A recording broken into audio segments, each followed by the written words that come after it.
İklim şehrinin yarın bereyim, kim getirse Yusuf bilin Ahmet'i.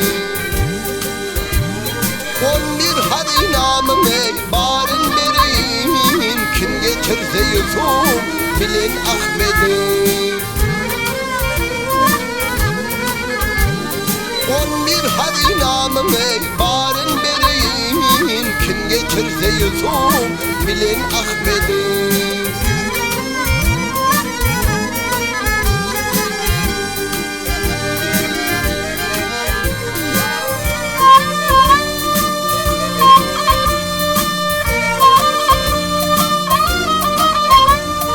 Gelsin bu dünyada gönül hoşuna, benim pervat kılsın eydi duşuna.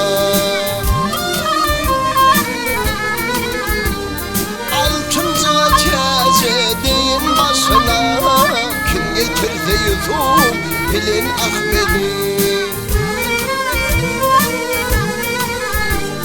Altıncı kece deyin başına, kim getirse Yusuf bilin Ahmet'i.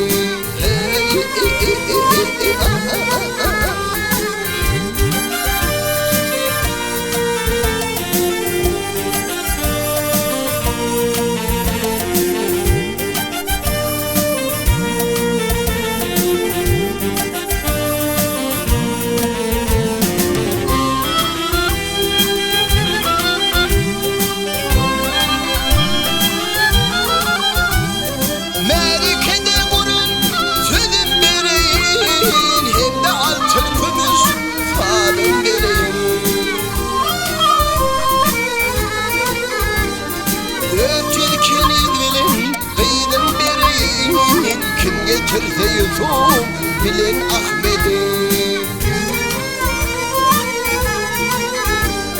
Dört ülkeniz bilin kıydım bereyim, kim getirse Yusuf bilin Ahmet'i.